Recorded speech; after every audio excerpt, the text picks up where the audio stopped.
the most common 21 questions for Bitcoin beginners. So question number 8, how do I keep my Bitcoin safe? I'll run you through what I think is a great process. So we've already touched on in the last couple of questions, how do I buy it? You're going from a bank, or generally speaking, you're going from your bank account to an exchange, sending from an exchange to a wallet. Your own self-custody one, critically. And I've also talked through like what actually the different types of wallets can be, and single sig, multi-sig, collaborative custody, and then you could use custodians. How do I keep my Bitcoin safe? Well, it's always a horses for courses scenario. If you've got $10, does it really matter? Probably not.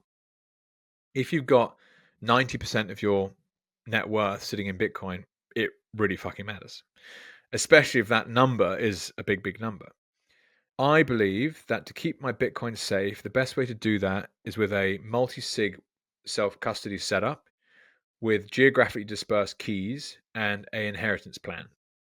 And I'm not going to talk too much about what the contents of the inheritance plan is, but I've done some previous coaching with friends and family and helped them build their own kind of digital fortress, like what I've just described. But essentially, being your own bank requires you to take accountability and responsibility for your money. A big part of that is if you get hit by a bus tomorrow, does someone get your Bitcoin? And you need to answer that with an emphatic yes. Like, imagine what a cock up that is if you have worked your whole life, you've made all these interesting investments, or you made this great allocation into Bitcoin, and then you go and pop it for some unknown reason, and then your family can't get the Bitcoin. Like, that's an absolute disaster in inheritance planning. So you got to make sure you get this right. You got to get expertise from people that have done it before. The good news is it's actually very simple. What it requires is time and conviction. And the more that you spend time looking at it and figuring it out for yourself and using Bitcoin, the easier that becomes. So yes, to keep my Bitcoin safe, multi-sig, geographically dispersed inheritance plan. It is, as I said, a horses for courses scenario. Let's say you're a business. It actually might be better to have some kind of business to business relationship. Look at a company like OnRamp. I also mentioned Anchor Watch already. And there's a bunch of people out there that will do collaborative custody. So they'll look after a key for you as part of that 2 of 3 multi-sig. There's a number of different ways. I think it's probably most important to say that like storing wealth in Bitcoin is the safest place to store wealth. So, how do I keep my Bitcoin safe? Well, it's really like, how do I keep my wealth safe? How do I keep my shit from other people?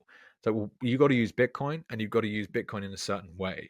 Like, don't go and buy a ton of Bitcoin and leave it on a crypto exchange that's also selling tons of different, crypto tokens, because you just don't know what rehypothecation risk has been taken. You have no idea how much Bitcoin they actually have on their books, and it's a huge risk. So I would 100% avoid that. That is how I would keep my Bitcoin safe. So can I lose my Bitcoin? Yes. This is question number 9. Can I lose my Bitcoin? No, you can't if you look after it correctly. So what do I think is the probability of, oh, hang on, where does this even go? This goes back further. So let me have a little bit of beer. In 2020, I'd already been managing a inheritance that I received for almost a decade. Shout out to Dad. Sadly died, 48 years old. And he was a wealthy guy, and I was his eldest son, and I inherited some money after we sold our family home. And so I was in my mid-20s. It's like, what do you do with this stuff? And obviously, what you want to do is you want to keep it. You want to make sure that what you get, you steward, you nourish, you grow, and you give it to the next generation. And so I tried investing in a number of different areas. Real estate, public markets, so a kind of classic equity bond portfolio with wealth managers. And I think 2015 was when I first bought Bitcoin. And it wasn't until 2020 that I suddenly realized how big a deal it was, because I saw Michael Saylor, who I have yet to interview or meet, but I will one day. I'm absolutely sure of it.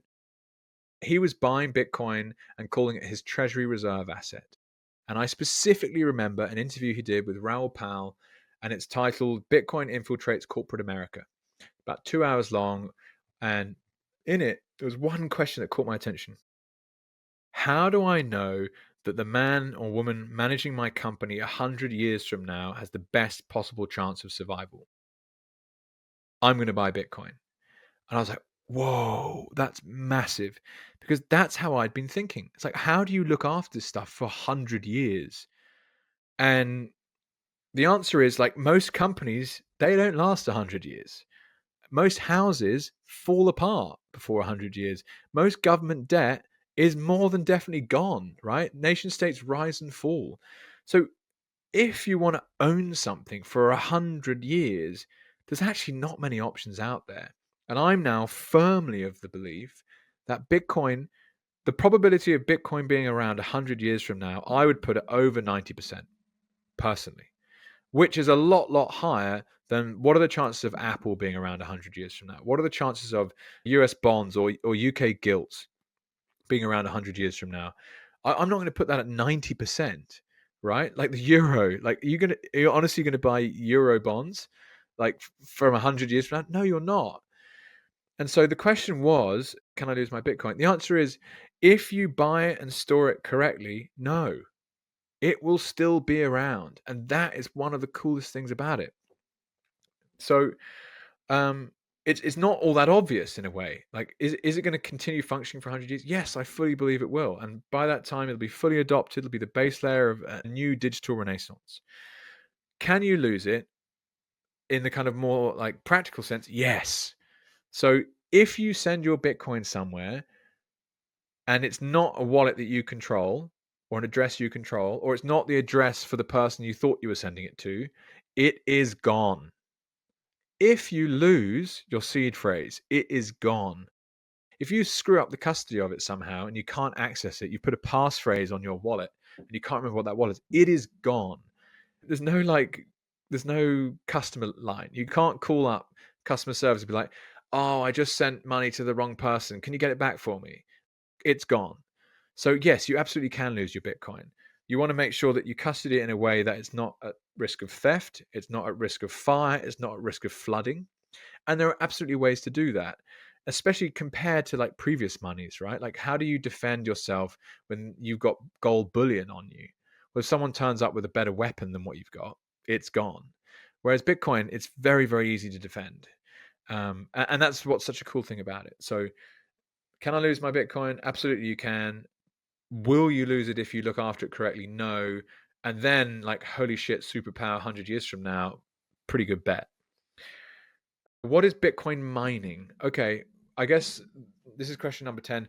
We've kind of already covered this, but basically, Bitcoin mining is the connection between the real world and the physical expenditure of energy and the Bitcoin network and the transactions that are required to be processed. And it's through Bitcoin mining that we have what's called proof of work. And proof of work is the engineering that underpins the value of Bitcoin. So there are nuances to that, but it basically, there's something called the difficulty adjustment, which is again connected to Bitcoin mining. If it gets too easy to do the work to verify transactions and get paid, then the algorithm is made more difficult. And this happens every 10 minutes. The system is constantly course correcting. I guess another thing to mention with Bitcoin mining that's helpful is the idea of stranded energy assets. We didn't touch on this before, but Bitcoin mining activity that's currently happening, like the hash rate that is currently pointed at the Bitcoin network, is the largest computing power ever assembled, to my knowledge. And that's why it's just an extraordinary feat of engineering. Like, all of these people have collaborated together to create this extraordinary decentralized network of computing power to basically defend the Bitcoin network, to prove that things haven't been double spent, to basically help us trust the system. And it's a system of rules, not rulers, right? There's no central banker in there. There's no politician, prime minister, president. There's no head of a bank saying, "Oh, don't worry, trust us. I've sorted this out." It's just all baked in the code, and how it functions on the back end is a thing of beauty.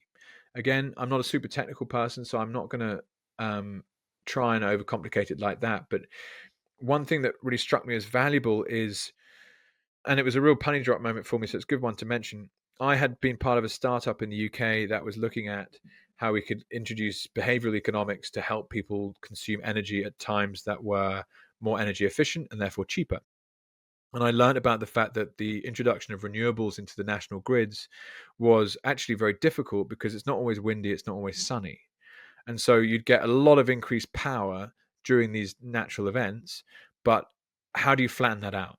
How do you combine that with like the halftime break of the football at 8 p.m.? Like it's really, really difficult to do.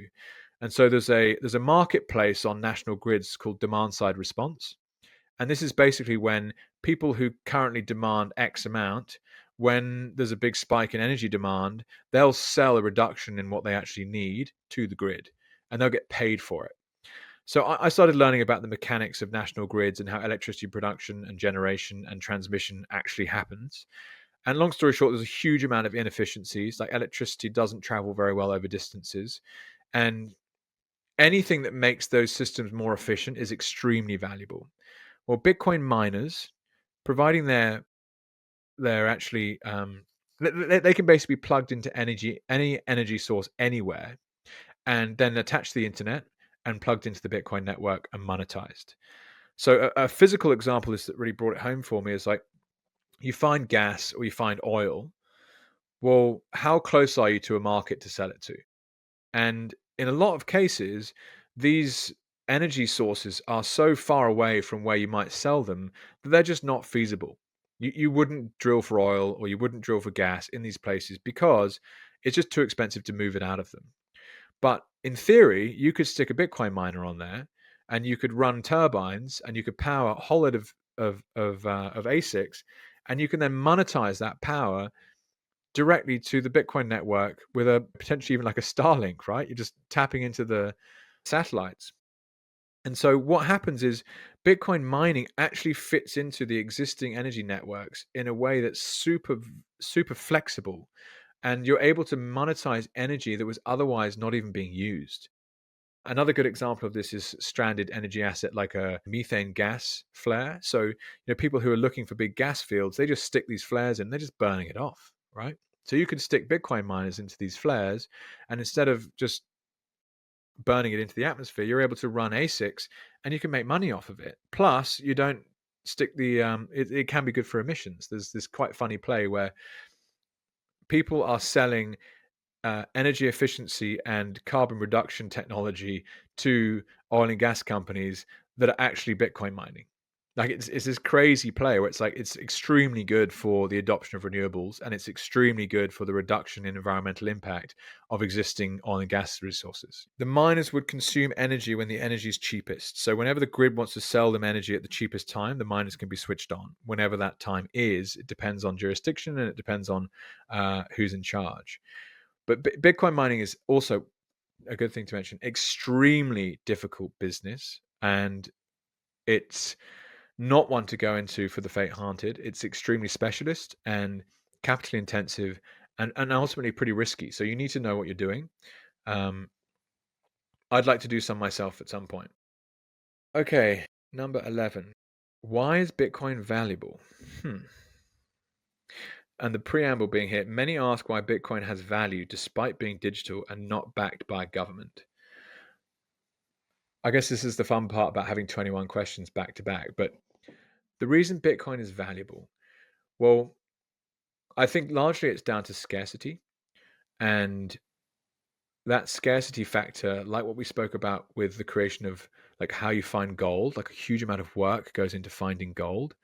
And the reason that you're able to know that gold holds value is because of how scarce it is. Well, the same thing applies with Bitcoin. Bitcoin is digital scarcity. And when you look at the characteristics of money, like what we touched on before, and when you look at the feature set of money, i.e. store of value, the reason that Bitcoin is valuable is because it ticks all of those boxes, right? It's got the characteristics that require a good money, or that is required of a good money. And the reason that it's valuable to me is then a whole bunch of different things, but there's a classic technology adoption curve, the S curve, right? You've got these early adopters, then it comes into the middle, and then it comes into the laggards. And I still think we're pretty early on Bitcoin. And you look at certainly the total addressable market of global wealth, something like $900 trillion out there of stuff, whether that be real estate or government bonds or equities or classic cars. And Bitcoin's a $1 to $2 trillion asset. And when you look at what Bitcoin does as a store of value, like A, the price performance of the last 10 years has been second to none. But B, it's like, where can it go from here? Well, some would argue it's following what's called a power law. So there's something called diminishing returns that's in play. I don't know if that's 100% true myself, just because of the fact that this great saying, like, all your models are broken. Like, we've never seen anything like Bitcoin before. So how will it perform in the future is not necessarily correlated to how it's performed in the past. But to me, it's valuable because of the simple fact that I can send, I can receive, and I can store money without anyone interfering. Right? There's no centralized entity that can tell me I can't send. There's no centralized entity that can tell me I can't receive, and there's no one that can tell me I can't just store it. So it's like, it's a freedom technology, is one thing I've heard it described as, for example. Now, I grew up in the UK. I now live in Australia. If I wanted to get access to financial services, it's not impossible, right? In fact, they're very well developed and they want to sell them to you.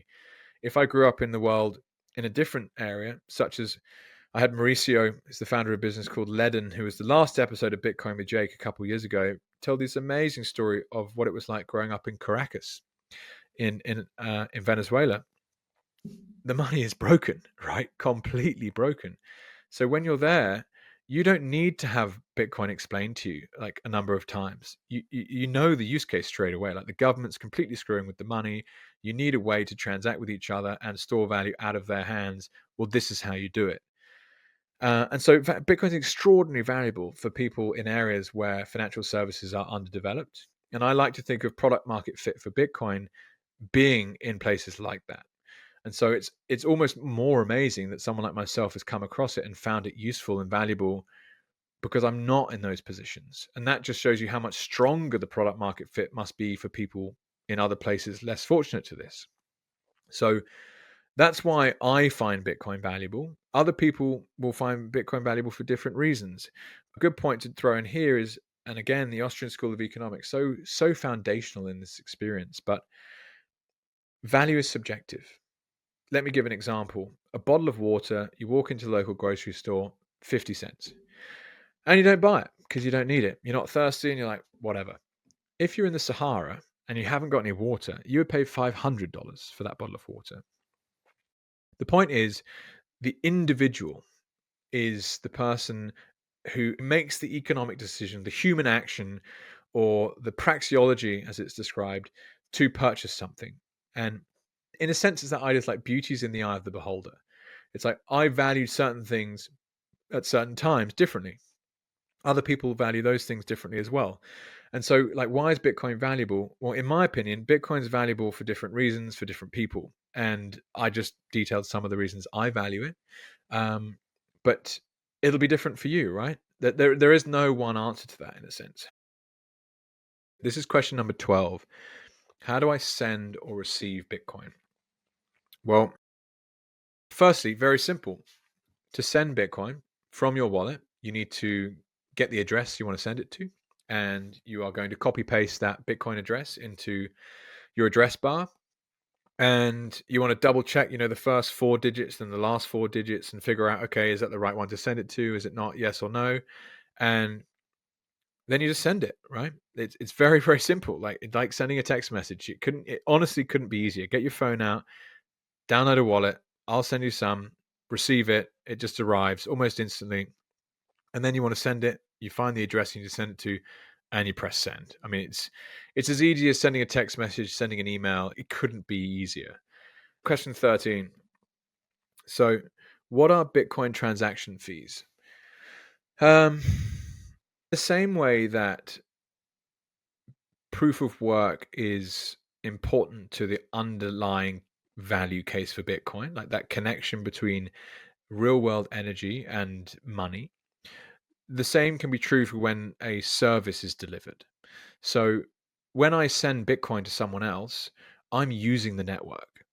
And why is it therefore there is some real world cost to that, right? Someone somewhere is using electricity. Maybe it's stranded gas off a methane flare, like we discussed, or maybe it's someone, at home mining using the energy that's excess off their solar panels on the roof. I don't know. But the transaction, as it gets confirmed, uses real world energy, and therefore there's a cost to it. The really crazy thing with Bitcoin is that, and this is where I look at technology trends, and as an investor, you're like, okay, if something is 10x stronger, 10x faster, or 10x cheaper, then that's a really good bet. And Bitcoin is all those things. And one of those areas is the cost of transactions. Like, it sometimes increases, like the transaction fees can go up depending on how busy the network is. But like anything, right? If you think of a road and it's rush hour, well, shitloads of cars are on the road. And when it's off peak, it's not as busy. So inevitably, the cost of doing a transaction at peak time, it should be higher. And in some ways, roads are really bad examples, because people should be, paying for the use of the road, and at peak times they should be paying more. And perhaps the peak times wouldn't be so bad if there was a almost free market pricing mechanism in place like that. Before banging on about how roads should be financed, it's quite straightforward to me. Like, if you're going to send Bitcoin or you're going to receive Bitcoin, there's real world cost attached to that transaction, and therefore you have to pay a fee. So interestingly, you can toggle the fee that you pay. So let's think of it like this. If you're going to send a parcel somewhere and you want it to arrive tomorrow, well, you can pay a higher fee for a signature on arrival and a plane, or you send it as cheap as possible and it'll arrive there via ship in 3 months' time. Same thing with the Bitcoin transaction fees. You can go and choose how many sats per VByte you want to send at, and it's actually an interesting one. I tend to pay over what the market's asking, because I want to make sure that the transaction goes through as soon as possible. And I've found problems in the past where I was signing multi-sig collaborative transactions, and when I broadcast, the cost of transaction fee on the network had gone up, and my transaction got stuck for like a number of days until the transaction fees reduced, and basically the network got less busy. But again, this is how supply and demand works, right? If there's a high demand for something and the supply remains constant, well, then the price for that thing goes up. And why shouldn't that be the case with Bitcoin? Like, if everyone suddenly wants to send Bitcoin at the same time, the demand for the network capacity has gone up, well, then the price should do that too. And that price signal is a deterrent to new transactions. And then the price comes back towards equilibrium. Very sensible piece of economics. So that's what a Bitcoin transaction fee is. Okay, question number 14. Is Bitcoin anonymous? Wow. Now, this is a great question. So, yes. Now, how you use Bitcoin and in order to remain anonymous is important. And so, if let's, for example, like we spoke earlier about how difficult the incumbents are making the on-ramps to the Bitcoin network, and they ask for driving licenses and addresses, etc. And one of the reasons they do that is because, let's say I'm moving dollars from an Australian bank account to an Australian Bitcoin exchange, and that Bitcoin exchange, I have an account and I have a specific Bitcoin wallet within that account, and then I send that Bitcoin to my own self-custody. Now, that's a data point, right? Where a sophisticated player can say, okay, we know that Jake had this account, he moved this money into that account, and then he sent it to this address here. So we can be pretty confident that this address over here is his. And that address is obviously a public address. You can search every address at any time. So you'll be able to see exactly how much Bitcoin is in there if you had that address now. And then you'll also be able to see where that address sends anything ever. So in a way, they've been very smart about how they've created the transfer of capital into Bitcoin, because sophisticated enough players are able to track where all the capital moves. Now, in that sense, Bitcoin's not anonymous. And that's why you've got to be so careful. Like, when you sign up with a hardware wallet provider, like Ledger, for example, a very famous issue, they had their contact lists leaked.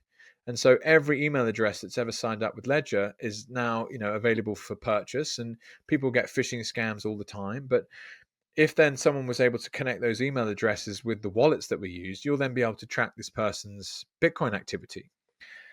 And so you have to be really careful with this. To some degree, in my view, there's just not all that much you can do about it. And I would take Bitcoin in self-custody with a paper trail over any other asset allocation you can possibly get your hands on, because they all have paper trails already, right?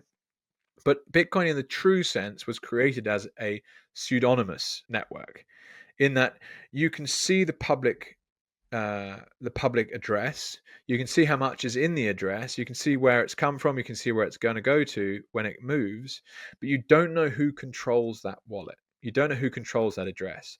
And that's the key. It's like having transparency on a macro level, but you don't have the micro knowledge of like who owns what. Specifically, like this person lives in this country at this address. And that's important because actually it's just money. I don't need to know like everything about the person that's sending me their Bitcoin. As long as they send me Bitcoin and I can see the transaction settle on the Bitcoin blockchain and it arrives in my address, I actually don't care who that other person is. And I think that's very important from like a trading perspective. We want to create as smooth as possible a scenario where the transactions between parties is as fast as possible with as little friction as possible. And therefore, if it's just sound money, that's all you need. You don't need to know someone's address and someone's, spouse and how many kids they've got. It doesn't fucking matter at all. But yes, in theory, Bitcoin is anonymous, but people get caught out all the time, either with, identity leaks or these governments. They've all collected a massive amount of information on us, and so we've got to be super careful. I guess the last thing to mention with that being the ability to have a non-KYC Bitcoin stack. And I mentioned before, so Bitcoin miners get paid in virgin coins. And so you can, in theory, if you find a Bitcoin miner, buy Bitcoin straight off them. And then there's no paper trail, especially if they are, off-grid home miners that, aren't stock listed businesses. They can sell you Bitcoin.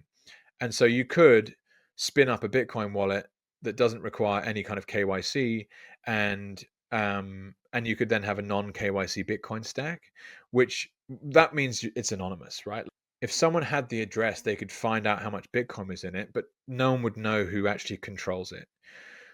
So this is a bit of a gray area. And actually going back to what we talked about earlier with Andrew Bailey and Cash, with like backwards privacy and forwards privacy, this is a really important point about anonymity and the ability to Bitcoin to act as cash. And one of the reasons why it's difficult for it to actually do that in practice is because the on-ramps to Bitcoin are so heavily guarded, right? It's just like, give us all your information, you can join this thing, no problem. But on the way through, it's like, well, one day they might use that against you in some nefarious way. Who knows? I personally, I would like to think that what with the rapid adoption of technology generally, it's something called the Overton window. It's very interesting, where for a long time, owning Bitcoin in a portfolio was career suicide. But at some point, the performance becomes out of proportion, and therefore it becomes career suicide not to own it. And it's like, where is that time? When is that space? When do people actually go like, do you know what, I've got to just own this thing now?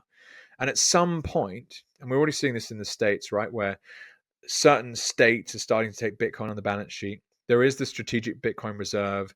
The federal government's also talking about a sovereign wealth fund, which will own Bitcoin.